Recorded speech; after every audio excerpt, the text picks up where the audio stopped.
Civil police officer നിയമനം വൈകുന്നതിൽ പ്രതിഷേധം ശക്തമാക്കാനൊരുങ്ങി ഉദ്യോഗാർത്ഥികൾ. നടപടി ഉണ്ടായില്ലെങ്കിൽ സെക്രട്ടേറിയറ്റിന് മുന്നിൽ അനിശ്ചിതകാല സമരത്തിലേക്ക് കടക്കാനാണ് തീരുമാനം.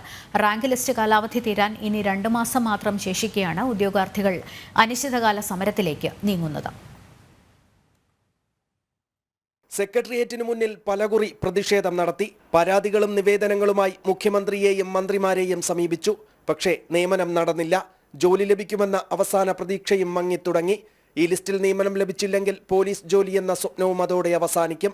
ഇതിനു പിന്നാലെയാണ് അനിശ്ചിതകാല സമരത്തിലേക്ക് നീങ്ങാനുള്ള CPO ഉദ്യോഗാർത്ഥികളുടെ തീരുമാനം. ഞങ്ങൾ ഇനി എന്ത് ചെയ്യണം എന്നുള്ള കാര്യത്തിൽ ഞങ്ങൾക്ക് ഇപ്പോഴും ഒരു ആശങ്ക നിൽക്കുന്ന സമയമാണ്. ഞങ്ങൾക്ക് ഇനി എന്ത് ചെയ്യും? കാരണം 10 മാസത്തിനിടയ്ക്ക് 27% വേക്കൻസി. എന്തുകൊണ്ട് ഇനിയിപ്പോൾ 2 മാസത്തിനിടയ്ക്ക് അവർ എത്രത്തോളം വേക്കൻസി തരുമെന്നുള്ള കാര്യത്തിൽ ഞങ്ങൾക്ക് വലിയ പ്രതീക്ഷയോ കാര്യങ്ങളൊന്നുമില്ല. 2019 PSC പ്രസിദ്ധീകരിച്ച CPO റാങ്ക് ലിസ്റ്റിൽ ഉൾപ്പെട്ടത് 13,000-ലധികം ഉദ്യോഗാർത്ഥികൾ. പക്ഷേ ഈ റാങ്ക് ലിസ്റ്റിൽ നിലവിൽ നിയമനം നടന്നത് വെറും 21% മാത്രം. റാങ്ക് ലിസ്റ്റ് കാലാവധി തീരാൻ ഇനിയുള്ളത് 79 ദിവസം. 2 ആഴ്ചയ്ക്ക് മുമ്പ് ഇവിടെ മനുഷ്യചങ്ങല തീർത്തു. കേന്ദ്രത്തിന്റെ അവഗണന കാണിച്ചുകൊണ്ട് മനുഷ്യചങ്ങല തീർത്തു. എന്നാൽ ഭരിക്കുന്ന പാർട്ടി ഇത്രത്തോളം വരുന്ന ഉദ്യോഗാർത്ഥികൾക്ക് നിയമനം കൊടുക്കുന്നില്ല.